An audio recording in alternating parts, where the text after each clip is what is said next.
Hey everyone, good morning. It is Louisa Tanner-Munson from Feel Good Astrology, and I'm going to be joined here by Rick Pursell very shortly. I was just having a little conversation with him behind the scenes as to, what we're going to be chatting about today, and then he froze on me.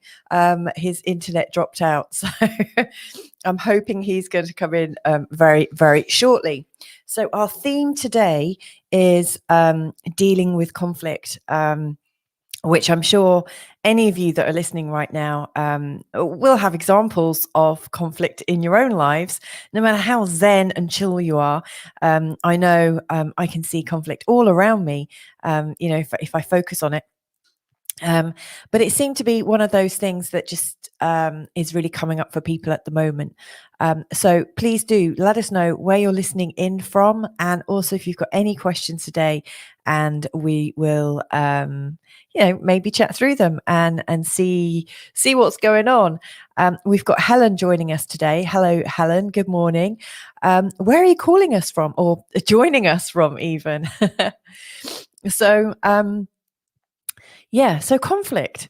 Until Rick arrives or re-emerges from Bali, let's talk about some conflict that I'm seeing at the moment on social media. So, Helen's just shared with us that she's from Tamar, so not far away. I'm in Kaldashtarania, so we're almost neighbours. Not that far away from each other at all. How conflict I'm seeing it coming up on social media right now, especially being a Brit. I've seen it come up immediately after the football match on Sunday. So, when people get some news that seems disappointing, they often think about how they can feel immediately better. And often the way that people do that is by like lashing out on other people and seeing the otherness in people, seeing that people are different to themselves. Right now as well, we've got an aspect coming on in astrology, which is Saturn in opposition to Mars. Now, Saturn and Mars, Saturn is rules and regulations. Saturn really likes to tell us what to do and how we're doing it, etc., etc. And then Mars is our planet that is go-hung and is defensive. It stands up for itself. It creates a defense, and then when pushed, it creates an attack. And right now, these two guys are in opposition with each other. Now, on top of that, we've also got Uranus, which is the planet that is in square to both of these. And Uranus is a planet to do with freedom and sovereignty and breaking traditions. And so we've had the Saturn and Uranus square going on since January. And it's going on and off this whole year. And, Uranus often represents young people, and Saturn tends to be, older, more traditional people. And so it looks like we've got a tension between the young and the old, or the people that follow rules and the people that follow freedom. It's interesting that as I'm saying this, I've actually got fists. And then now Mars has come in and is aspecting them both with a really kind of hard a hard aspect, showing that not only are people feeling this, but they're going to start acting this out. And so, when I see this come up astrologically, I'm always on the alert and thinking, oh yeah, okay, let's see what's going to happen. And wondering about times like full moons and things like that, because that accentuates those energies. So how does conflict come up in your life? Let us know. And how's it come up? How do we recognize conflict?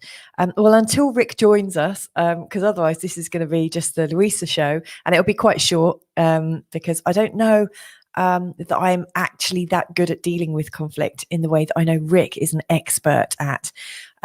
So with Rick, with my own life and conflict, I notice immediately that something doesn't feel right and I feel imposed upon. I guess if I was to break conflict down as I experience it, it starts with a feeling of distance. It starts with a feeling of I'm being attacked. It starts with a feeling of I'm not being respected.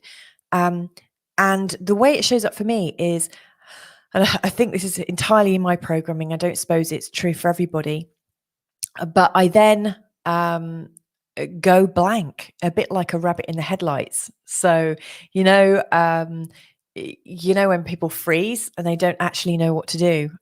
So I recognize that something doesn't feel right, and I recognize that I feel like I'm being attacked, and then I become a rabbit. And so I kind of freeze and almost let myself be attacked, rather than standing strong. It's very few times when I've actually had the presence of mind, or had the capacity to answer what I think is going on in that moment. Now, usually what happens is I then go off in one direction and the other person goes off feeling like they've had their say.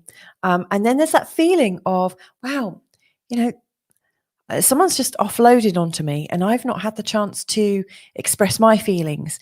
And then there comes that time of kind of passive aggressivity, where you're not entirely sure what to do about what you've just experienced. So, I'd be really keen to find out, how do you deal with those feelings? How do you know when you're about to go into a conflict situation? What is it that signals it, first of all? And, let's see what can come up. Let's see if we can find our own little strategy out of this while we're waiting for Rick. Now, in the past, I've also, because my rabbit in the headlights tends to happen more with people that I'm not in a relationship with. Now, for those people that I'm a family with, i.e. my parents or my sister, the rabbit in the headlights thing doesn't happen so much. And I guess part of that, and I don't know if it's the same for you, but part of that happens because of familiarity, because you know these people and possibly you recognize some of the things and you're in patterns. And so when I feel slighted or attacked by family members, the rising up of energy comes so much more quickly. It's not that time to reflect. Now, I realized in subsequent years that the rabbit in the headlights doesn't seem to work very well. And also that the attack doesn't seem to, like the counterattack doesn't seem to work very well either. And so it's a time of how do I actually resolve this in a way of grace, in a place of grace? And what I'm realizing in more recent times is that when I'm having these sort of very difficult feelings where I feel like I'm being attacked, the first thing to do is recognize that the person talking to me is usually talking from their own position of bad feelings or accusation, or that something is not right. And so what I usually do now is turn it around and really try and listen and find out what's going on for them. Even if it feels really, really difficult, I usually try and find out what's going on for you. So it might be, if someone said they felt like a victim of circumstance because of me or whatever, I'd say, that sounds really terrible. Talk to me a bit more about it. Tell me more. I'm trying to understand this, because once you allow people to share openly and really feel heard, sometimes it blows itself completely out, even if it doesn't appear to be true to you. The other person may very well just feel, like they've had the wind taken out of their sails. There's a really great teacher that I really enjoy. His name is Dr. Brad Blanton, and he's written a book called Radical Honesty. And when I met my husband 10 years ago, or almost 11 years ago now, he'd just bought this book, Radical Honesty, and he loved it so much. He bought it for, I think he bought about 8 copies and gave them out to friends and family, which of course, I think they all probably just put them straight in the bin, because it's kind of offensive to receive something like that, I think, even though his intentions were really pure.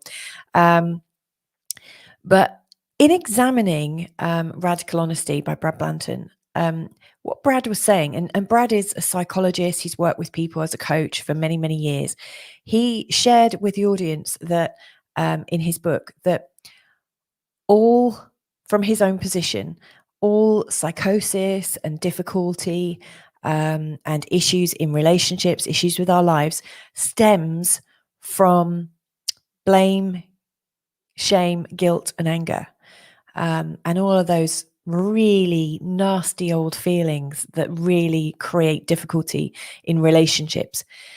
And if we were to distill that further, and of course he has over many, many years in his practice, what he realized was a lot of that was created from secrets and secrecy and also dishonesty. So for instance, people in relationships, when someone felt that something might have been wrong, and they say, honey, something doesn't feel quite right. And they say, oh, no, everything's fine. And of course, the person that says, oh, everything's fine, they're hiding something. And they're not giving the opportunity to their other partner to resolve something. And so what he learned, and he played around with different strategies and different ideas, but he played around with the idea that we should be radically honest all the time, and then stick around to pick up the pieces. And so kind of how it goes with him is he recommends that people disabuse themselves of all the lies and get really clear about how they're not being honest with themselves. So for instance, those situations where you might say, oh, I'm fine, there's nothing wrong.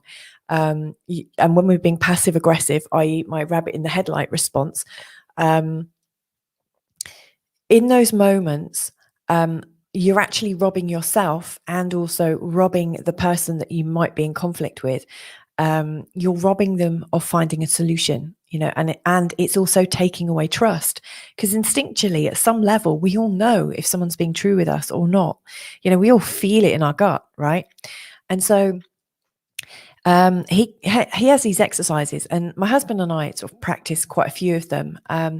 One of them is, when someone's got a beef with the other person, one of his exercises is to allow the person that's upset to talk about their resentments towards you, and absolutely let them share their resentments completely until they're done. I can see Rick's just turned up now. 1 second. Hi, Rick. Welcome back. I was just talking about one strategy that I learned from reading the book Radical Honesty by Brad Blanton. So I'm just going to finish this example, and then we'll introduce you properly to the show and get going. We're joined by a few people today, and we've had someone from Portugal say hello, which is nice because a lot of the time people tend to just sit back and watch, don't they, and listen. So anyway, Brad Blanton, one of his exercises to kind of rid us of shame, blame, guilt, and anger is to allow somebody who's having a resentment to speak really fully about their resentment, and then the other person just listens and doesn't say a word. So they're not trying to deny it, they're not trying to deny your experience, they're not agreeing with it doesn't matter. So for instance, if I give the example of me and my husband, he might say, I really resent you because you say you're going to make me a cup of tea and then you don't make it immediately. It might be a couple of hours pass before that tea arrives. And so I'll say, okay, yeah, I hear your resentment. Have you got more? Yes. And while I'm at it, this reminds me of the time when you say you're going to do this and you don't do that. And I resent you for that. And it goes on and on and on and on. And you allow that person to share all their resentments until they're done. And it's kind of exhausting. And towards the end, you almost can't think of resentments and you're almost laughing about it. So, and he'll say something like, yes, and I resent your face, and piss ourselves. But the really funny thing about this is it removes the charge that you might have towards the other person. And then you can really listen. Like, obviously, when we first practiced this, he would say something, I really resent you when you say you're going to make a cup of tea and it doesn't arrive for 2 hours. And my immediate response is like, yes, but the baby cried and I had to stop and I couldn't do it. It was my intention, I promise. And like, when you come in with those things, it doesn't reduce the resentment. All it does is kind of amplify the anger because you're excusing your behaviors. And so this whole process was about really hearing the other person and letting them speak fully. And the funny thing is, we practiced this quite a few times and realized that actually neither of us were actually hurt or harmed by hearing the other's resentments. In fact, it was really quite cleansing and quite it built trust between us, because I couldn't hear that level of resentments from that many people, I don't think, but from my husband I could. And we trusted that we could do that level of sharing and still stay together.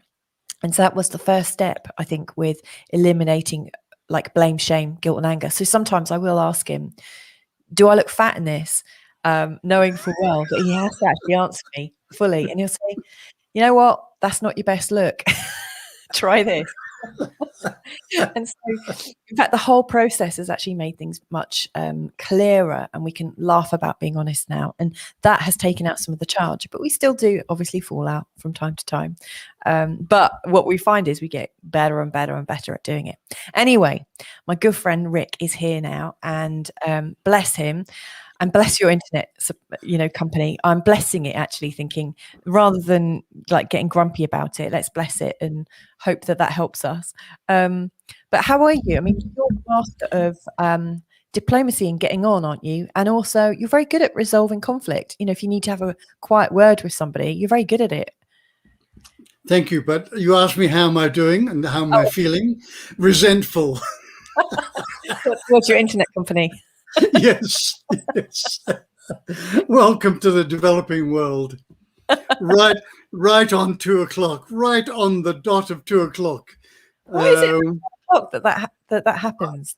I don't know whether they do this just to stir me up to see how calm I can remain, or the cyber gremlins are ganging up on us. I haven't figured out what it is yet, but we shall prevail. We shall.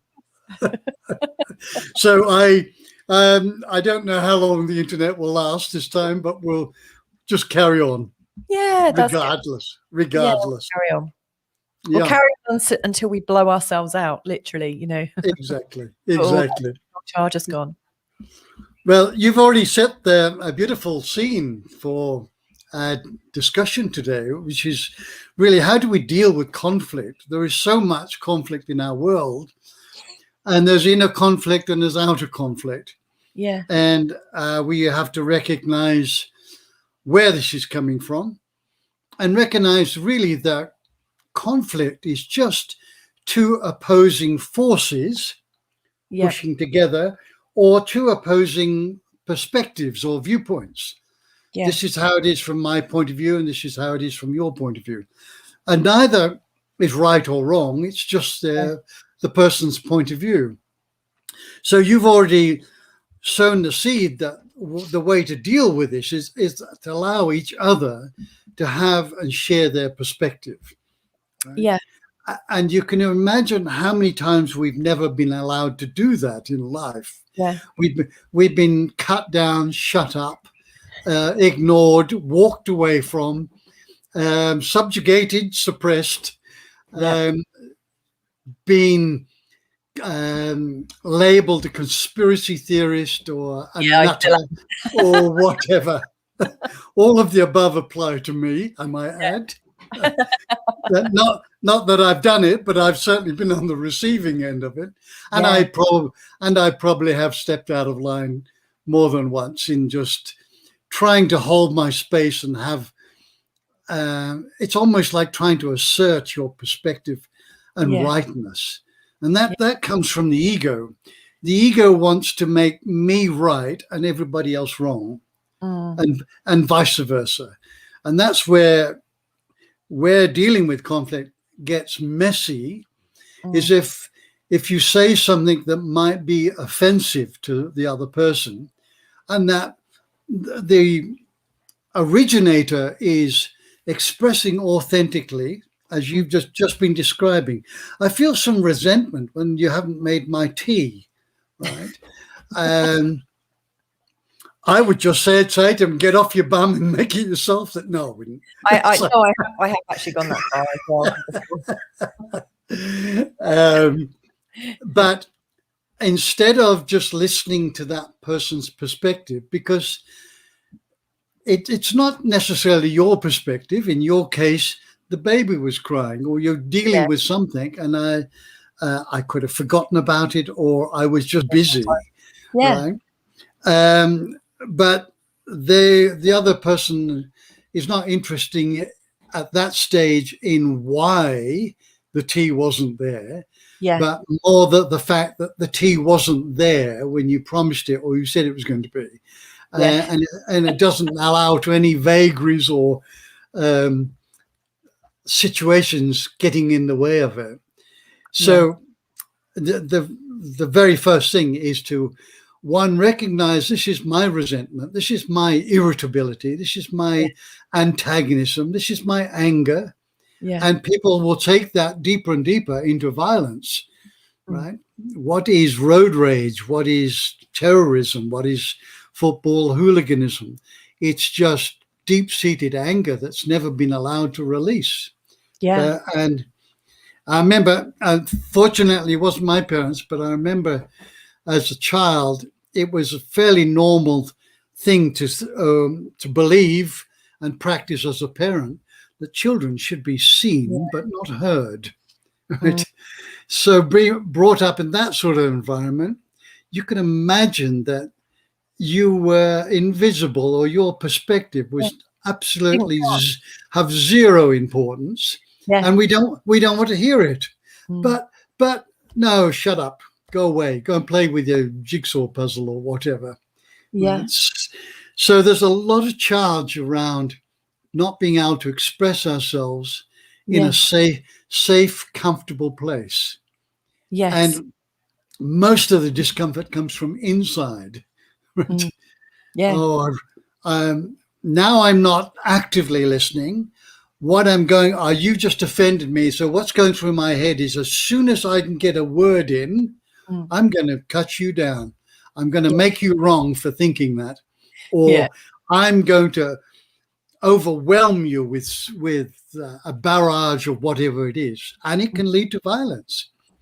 So active listening is the key. Are we willing and able to hold space for our partner or whoever it is, hold space and just actively listen and understand that this is what's happening here is there's a discharge. It's almost like a discharge of lightning from the clouds. There's something there's an energy that's built up, and now I am allowing it to discharge. Look how spectacular that lightning is. Listen to how my partner, who I love, is being allowed to express this. I'm not making them. They may not be right or wrong. And if we don't think that it's right, let's agree to disagree. Not as the ego would force it.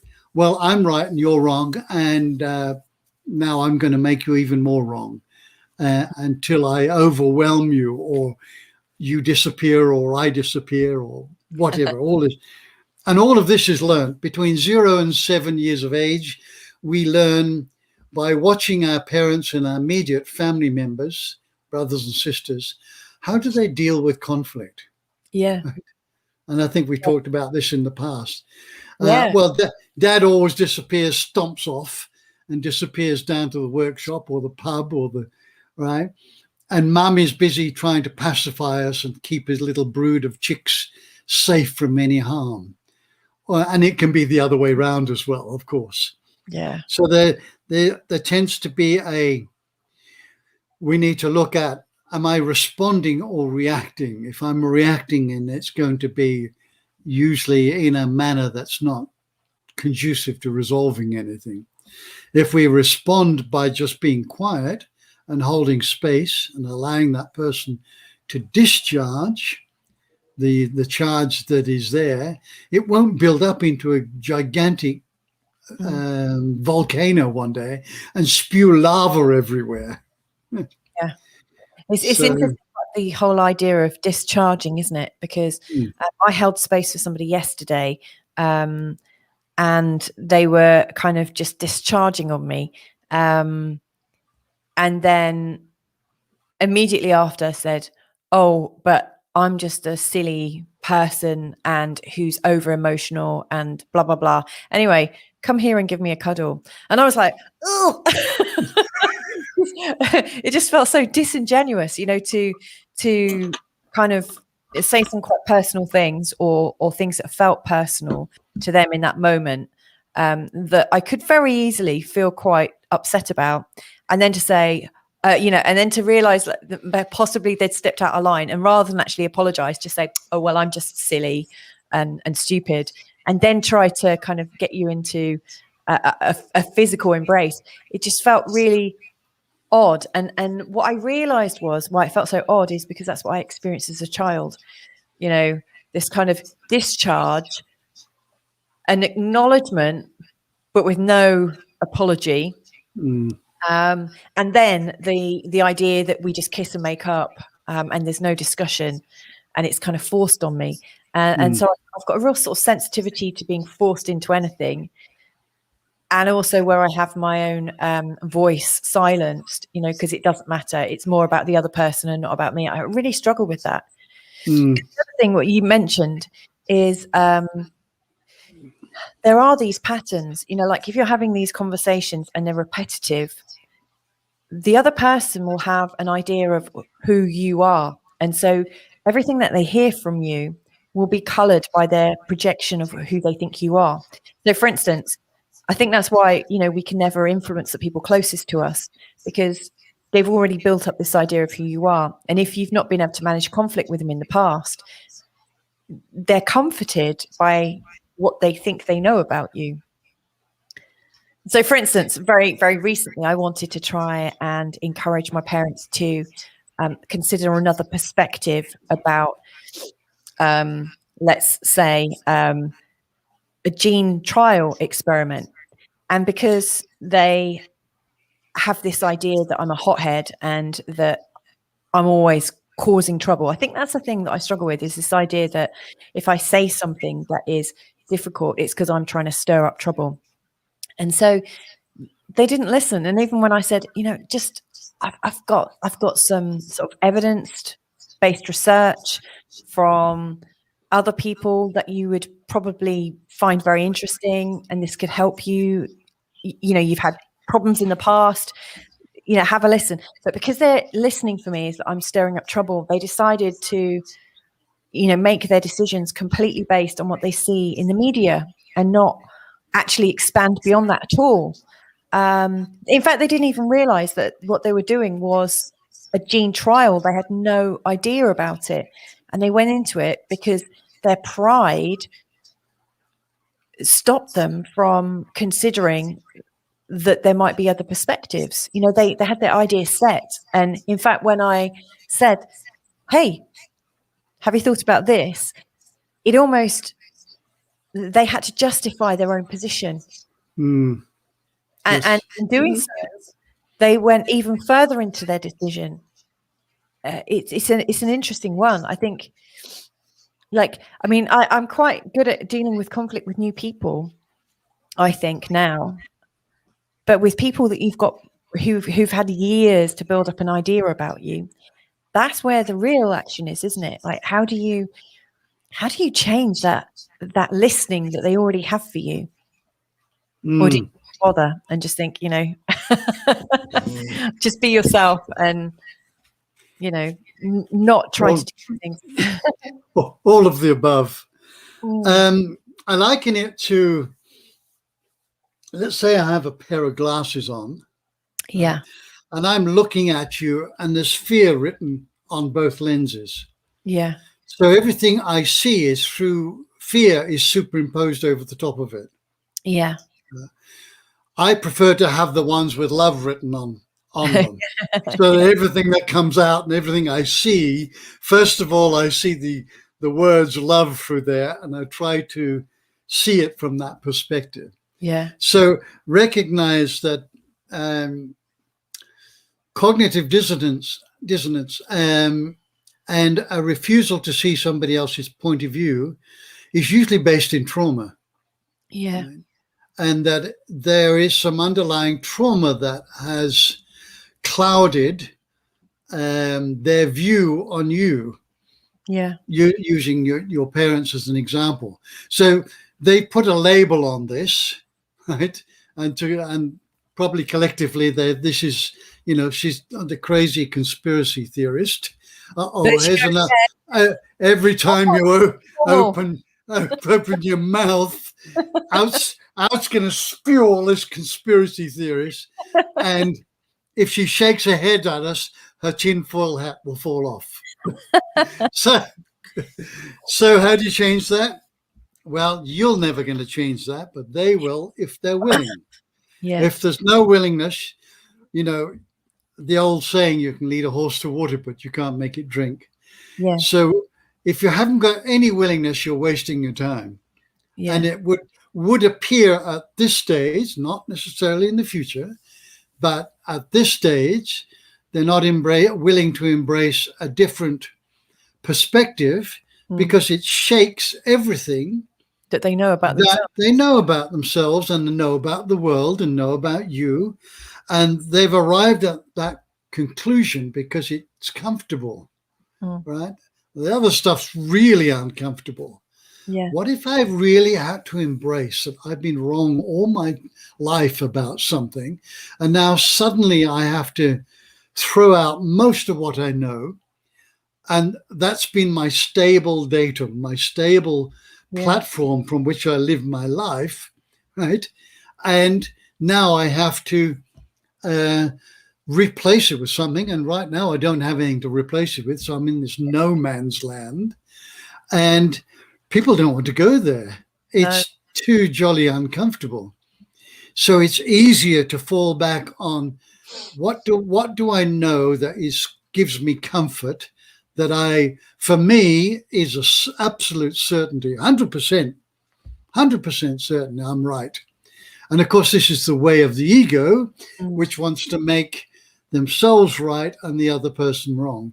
And in relationships, coming back to why it's so difficult with people that you're close with, they seem to know all our vagaries. We may not see them, but they seem to spot them. And in some cases, there is either conscious or unconscious attempt to push our buttons so that I win and you lose. Right? Because they see, having lived with us, they see how we respond. How do we deal with conflict? Oh, okay, I can win this one, right? I'll just make it so overwhelming that he or she will just walk off. But done and dusted. I win. I'm right. You're wrong. We are a weird species. Yeah, definitely. Yeah, absolutely. We really are a weird species. I loved what you just shared there for so many reasons. One of them, and I'm just hoping I don't forget them all because I've kind of gone like this. I know there's 3 things I need to pick up on. The first thing, what you were describing about how people, when they're faced with realizing that a thought that they've had about the world and themselves might not be true. What you're describing is, it sounds to me like the process I went through about 11 years ago when I met you, which was kind of like losing my grip on reality and kind of letting go of what I knew about the world and being open and ready for something new. And it was a really traumatic time. It wasn't an easy process. But probably because my personality I was more open than most. And since then, it's actually quite a useful thing to learn, isn't it? To have your world turned upside down and then have to start over again. And since that time, I've had kind of many times when new information has come into me and I thought, no, absolutely not. That's my whole world blown. And then there's a shorter period of time where I think, hang on a sec, maybe there's something in that. I need to just look at that and not throw the baby out with the bathwater. And now the kind of time between, no way, oh my God, I'm wrong about that as well. That sort of like space is almost like just 10 minutes or so, where I think, okay, you know what? Let's investigate this. But it's a really deeply uncomfortable time. And I know quite a few awakened people, and I believe you are an awakened being yourself. And one of the things that I've noticed about them all is that they've had this period of time of readjustment, from having their world completely blown, and for all the pieces to come back into a place of semblance. So that's the first thing that I noticed about what you said. I've forgotten. Can I come back on that one just quickly? Yeah, go on. Okay.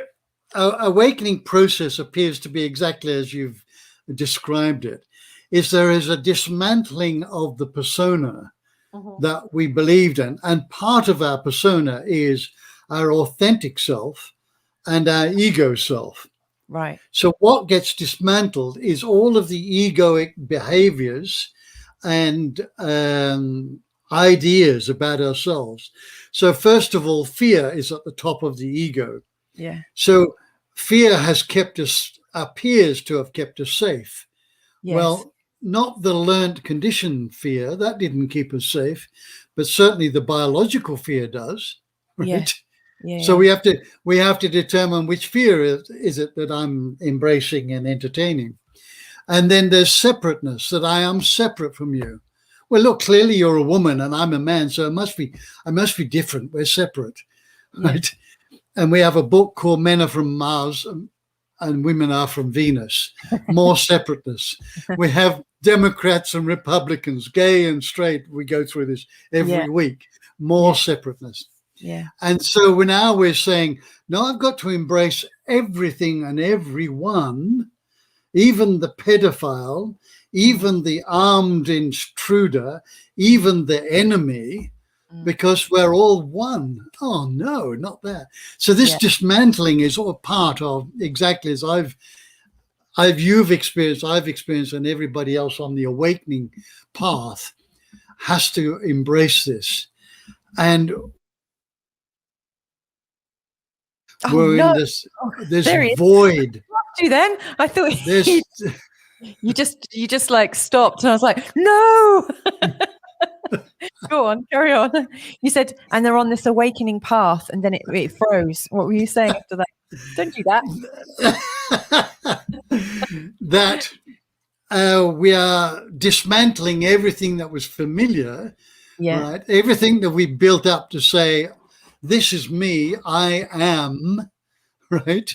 And it was all built on a lie, the ego's lie, because the ego is a false sense of self. So everything it tells you is through the lens of falsehood. It's a lie. And we have to dismantle that to see if that's not what I am, who am I? And there's a period of time, it can be years, it could be months, it could be overnight. Eckhart Tolle sat on a bench in Germany for 18 months after his awakening. Yes. Right. And had no idea what had happened. No idea. Right? Except for, I don't know who I am anymore, because I'm able to contact and experience the other dimensions that are well beyond this third dimension. Yeah. So we all go through that. But most people don't want the uncomfortableness, because we're talking now about the stable datum, right? Yeah. The stable datum, all the things that gives us stability that we've built our life upon, and our business and our family and everything. If you pull that rug away from you, you've got to start from scratch. And most people are not willing to confront that. Yeah. Yes. Number two. Actually, just wanted to add on to that. With the stable datum, one of the things that I think is the biggest sticking point is not so much the career or the loss of income, but it's the loss of respect from the peers. You know, the fear of being an outcast, I think, should actually be stronger than the fear of like losing your money. Yes. Because if you're part of the group, they might help you survive. But anyway, number two, just what you were saying reminded me of the saying that my husband taught me. I don't think it's his. He may well have picked it up from something he's read or somebody he's interviewed. But he says, like, when we're in conflict, or if I'm talking about something, he says, look, do you want to be right or do you want to be happy? And that's just such a great thing, because I realize that, you know, when I'm really insistent upon something, I realize it's because I want to be right.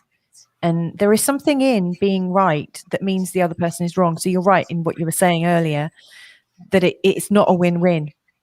Because when you're happy, that's because you found something that seems to work for everybody, you know. So I really like that. But my third thing was, you know, when you were talking about... Can I come back on that a minute? Just so you don't, because otherwise I'll lose it. If we have a difference of values, right, then that's going to be very challenging. Mm. For instance, if you value integrity of honesty and faithfulness and trustworthy, and when you say you can do something, you're going to do it, and your partner doesn't value that, they value recognition and fame and fortune, just as using as example, then what's going to happen if you witness a out of value situation going on? You're never going to make yourself right if that other person doesn't share that value. Which is why in counseling people, I say the first thing you need to do is go and establish what are your values. Get the first 8 or 10 values. There's about 400 on some websites. That's enough to confuse anybody. But if you could write down your first 8 or 10 true values, I really value this. And then prioritize them. Right? So your partner needs, whoever your partner is, right, whether he's got an amazing 6-pack and looks like, I don't know, Sean Connery. He does look like that, but yeah. If there's a mismatch in the values, this relationship can't work. It can't work. Right? So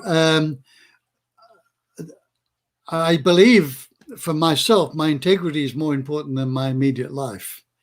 That's how strong I feel about integrity. So if somebody's out of integrity, it's going to upset me. I get upset. I get angry at the injustices in the world. I get upset at the lies that we've been told. I get upset at mandatory this and mandatory that and enforcement of this. So when I say get upset, I don't share those values. Right? And I'm never going to convince anybody from my perspective why they should change. Right? I might be able to guide them, but I'm in a conflicted argument, let's pull it that way. They're never going to want to see my point of view. Right? So, and this, I think this is, I'm not going to go to my third point because I actually think this is where the action is right now and what you're saying. I feel like for the last, at the start of 2020, I shared a lot of my views as to what I thought was going on. Like we went into a lockdown before we actually found that there was a lockdown in Portugal or in England, and I'd let my parents know ahead of time, this is coming. I know this from the sources. And they were like, no, that's rubbish. What are you on about? And I let my sister know. I told them to get food in. I told them to plan ahead. And they both were like, no, it's not going to happen. And then 2 weeks later, they were all in lockdown, couldn't go shopping and this, that, and the other. And I really believed in what was being said for about a month. And then all of a sudden, I saw a few things. And in fact, one of my most interesting and colourful freedom thinker, who's like ahead of the curve most of the time, said something. And I was like, no, that's absolute bullshit. I was really, really offended by it. I didn't actually say I was offended by it, but I felt really offended. I was like, no way. And then I thought, oh, hang on a second. She's got a pretty good track record. Let's just check this out and do some observation of what's going on. And I was like, she's right. Oh, my goodness. She's 100% right. And then I started to speak up quite openly about things. Nothing that I thought was too offensive, but all I was saying in all of my threads was, this is how it's appearing right now. And yet I think it's worth us investigating if this is actually what's going on. And boy, did I get some like disruption, people saying, I can't believe you're not wearing masks and this, that, and the other, like completely taking what I'd said and making it mean things. So it meant that I wasn't part of the team. It meant that I didn't care about the health of other people or vulnerable people. And that's absolutely not what's happening at all. In fact, I was locking down, even though I didn't believe that I needed to lock down. I was wearing a mask if I needed to, but because I didn't want to wear one, I just stopped going out, when I could shop. I wouldn't even go out to have my exercise time. I refused to go out because I didn't want to be part of the BS of what was going on. And then I just I let go of a load of friends. And then I just felt very, very silenced. And then this last week or two, I'm now seeing that it's grown and grown and grown. And I cannot keep quiet now. I just, finding out that my whole family have, joined an experimental gene trial without even knowing that it's a trial. And then when I've said it's a trial, they've gone, no, it's not. What are you on about? This is essential. We have to do this, with no research. And I'm thinking, if my family are doing this, and then all the family of my friends are doing this as well, and everyone actually believes this is real and not a trial, then something is really, really wrong. But as I'm doing this, I'm realizing that I'm exercising my desire to be right at the same time. But actually, I think it's my desire to save others or help others. Because also, if we're going down, I'm going down with the same ship, and I don't want to. I actually want to say, wake up. Or at least I want to say, will you at least question if what you've been told and what you've believed for the last 16 months is true? Yes. You haven't up to now, but there've been some glaring errors. And for all of you people that believe in science and the word of, what everyone's saying to you, haven't you noticed that there is some inconsistencies, some things that absolutely aren't scientific and don't make any sense? And people have just it's gone straight over them. It's like there's quite a few good techniques like piggybacking and stuff where you say a couple of truthful things and then you put in a flat out lie. But because the first two statements that you made were true, your unconscious mind just takes the third one as if it is truth and it doesn't question it. Yes. And that's what our governments have been doing to us. From my perspective, I might be wrong, and I'm quite happy to discuss that. But funnily enough, nobody wants to have these discussions apart from people who are already on board, and possibly the people who are on the fence, who have, bless them, got to the stage where they think something's not quite right. And I'm actually kind of keen to find out if I've been wrong or misguided or deceived. I don't know. What are your thoughts there, Rick? Or all of the above, except for wrong. Yeah. There's no right or wrong. There's just a perspective. Yeah. Right? And we all have our own personal truth. And I believe beyond that is a universal truth. So what happens is that we tend to challenge somebody's truth because they've arrived at a conclusion. This is true for me. The government would never lie to us. It will always have our back, and they want to save us. That's their truth. Yeah. And now we come along and we say, well, you're wrong. That's not right. And they want to kill you off or something.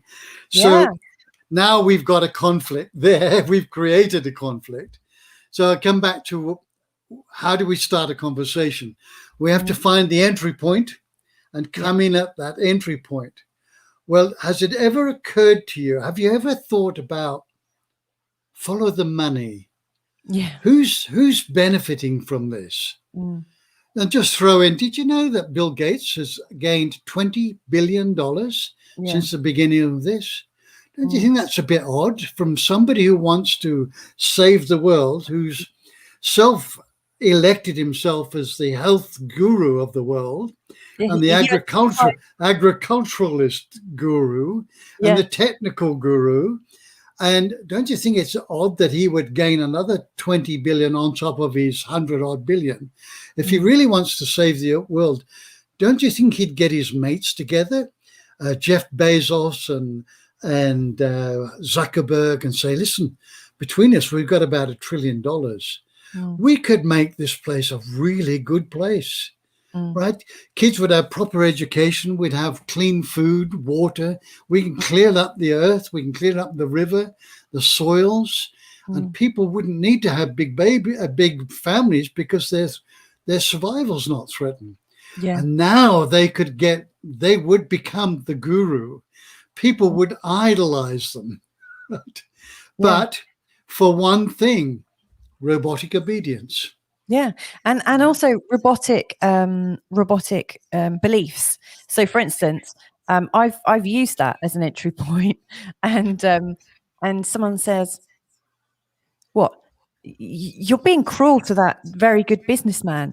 You know, he is saving the world, and doesn't he also have a right to make money? And I'm thinking, oh my goodness, it's worse than I thought. You know, because people will stand by what they believe. So I've come across that before, and I thought, oh dear. Yeah, overstepped the mark. Overstepped. Yeah. And to that is, you just say, well, maybe you should, if you feel like it, maybe do your homework. Just Google Bill Gates' history in India. Yeah. I dare you. Go on, do that. If you think he's such a great hero, you Google that, see what happens. And just keep an open mind. Coming up. what I've done recently, it is, and again, it's worked sometimes, and it's also not worked as well. Is saying, I'm wondering what's behind that. You know, can we just step back? You know, like this last statement that you said. Can we step back? I'm trying to find out what the feeling is behind that, because I think that's where the action is. I'm wondering what you're frightened of. But like, of course, if you say, I'm wondering what you're frightened of, someone is quite easily able to say, I'm not frightened of anything. Exactly. Yeah. But, if they're open, a little bit open, then they might say, well, actually, what's speaking here is actually, whatever it is, like, you're ruining my survival. Because that's what came up a lot last year for me, when I had a ton of people coming down at me when they heard that I wanted to question the narrative. And that's all I was saying, is we should question and ask questions and find out. What they were hearing was that I was going to go out not wearing a mask and spread disease. And so they heard that I was going to kill them, not that I was saying, let's just talk about this. They were hearing that I was dangerous, and that. but the lens of fear. The lens of fear. Definitely. But when I heard that they were scared that I was going to kill them, I was able to say, well, you know what? I also have that fear. I have the fear that not asking the questions could actually kill me. We're actually coming from the same place. And then, of course, once you realize you've actually got the same fears, just expressed in a polar opposite, maybe there's that space to be able to build something and to explore it.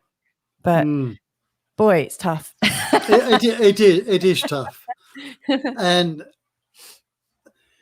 seeing the eagle eye, from an eagle eye's perspective, we have to recognize that each one of us has come into this life with a purpose that is not necessarily always known to the person, and certainly not known to those around us, right? Unless we're very closely associated with somebody and they've enunciated it and are demonstrating it and embodying it, we would probably have no idea what their life purpose is. Yeah. And so and the other analogy is that when we take the trainer wheels off the kids' bicycles, we know they're going to come back with bruised elbows and bloody knees. And they're never, ever going to learn to ride a bike until they've fallen off a few times. Right? So we have to step back. The moment in this hand, we've got the trainer wheels. In the other hand, we've got the saddle. Right? And we're saying, are you ready, darling? Are you ready? And when you're ready, you tell me to let go. And when you let go, they're going to go into the nettles or the brambles or in a ditch somewhere. And the best thing we can do is, like when you fall off a horse, okay, let's clean you up and let's go back on that bike. Yeah, have the arm ready. Every one of us has been through that. I don't know anybody that just suddenly got on a bicycle and rode it. Right? Yeah, it wasn't me. We have to recognize that some people have got their trainer wheels on, which are very comforting, and you don't fall over, and you can get around with all the safety you want, and other people have taken them off, right?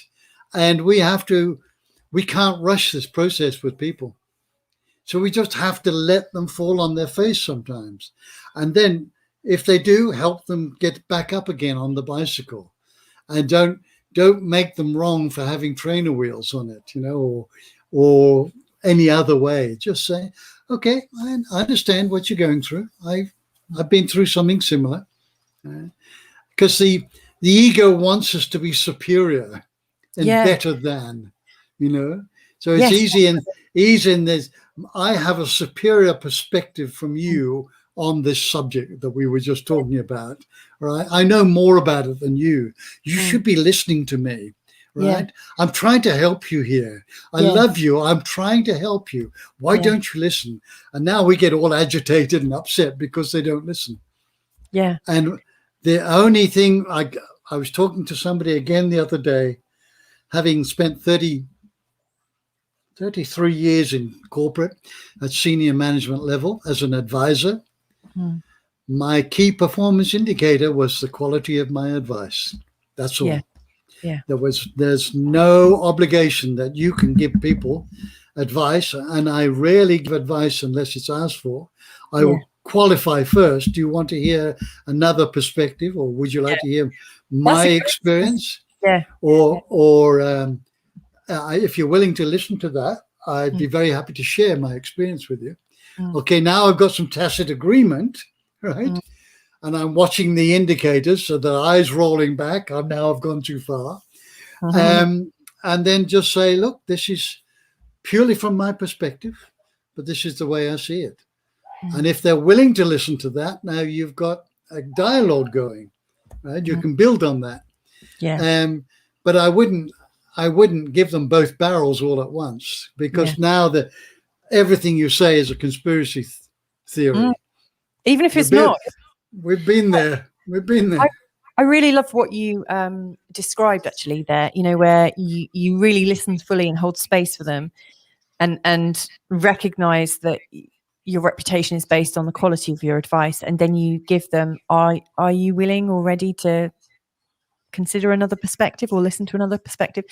That sounds to me like grandmotherly, grandfatherly kind of qualities. And I'm not saying that because you are a granddad, but since Carl and I have been together, like Carl's always spoken about, how grandmothers do things, and he's saying, he has this little sketch where he says, oh, come in, love, come and sit down and have a cup of tea and I'll get you a slice of cake. And, the kind of thing that a grandmother does, because actually the people we do usually listen to are actually our grandparents, or, that kind grandmotherly character. It might be some shop owner somewhere that you met as a child that just you trusted. There's something about people who appear to have no skin in the game. There's something that you can trust about people that seem to just want to listen and just want to care for you. And do you know what that is? Why? Oh, what? No, what? Do you know what it is? Love. Yes. Yeah, well, it is. It's certainly on a carrier wave of love. But why is it grandmotherly or grandfatherly? It's because they've been around for a long time. They know a lot of stuff from life, and they've had a lot of practical experience. When you marry those two together, you got wisdom. So they come from a place of wisdom and love, right? And that's not to say young people can't have, because I'm coming across so many wise under 20s and under 30s. It's blowing my socks off. But in the old days, it was grandma and grandpa that had this extraordinary wisdom, so many stories to tell. So knowledge plus practical experience is wisdom. And that's wisdom and love. Put those two together and we've got a recipe for a much more beautiful world. Hallelujah. Yes, I love that. Thank you for helping me sort of extract that a bit further. I love that.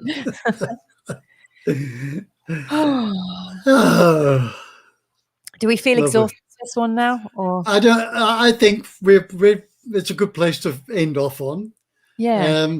As you know, nobody's found my off switch yet, so there's plenty more where that comes from, and I'm really loving these fireside chats, even though we don't have a fire. Yeah, just a fire in our soul, burning. It's one of our elements, so yes, indeed. It really is. Well, I've really enjoyed this. thank you so much for continuously showing up and sharing your wisdom. Well, thank you. I'd show up more if we had a good internet connection. But but you know what, it is what it is. And until we can actually manipulate time and space and whatnot, and change the situations, we've got to just work with what is. And exactly. I'm pretty well with that. In fact, Helen from Tamar has shared with us, and she said, "Thank you for sharing your wisdom." You are so welcome, Helen. You really are. Yes. Hope to see you another time. But thank you so much for sharing that with us. Yes. So anyway, thank you, Helen. Lots of love to you in your week ahead, and I look forward to catching up with you next week. Yes. I should be here, and thank you so much for again inviting me and sending lots of love to you and your family. Excellent. If you've been watching this and you want to stay in contact, you can see that Rick's details there are just below. It's www.rickpursell.com. And if you want to reach out to me, it's Louisa at feelgoodastrology or feelgoodastrology.com. But anyway, from Rick and I, we wish you a fantastic week ahead, a fantastic day ahead. Lots of love, and we hope to connect with you again real soon. Bye for now. Bye-bye.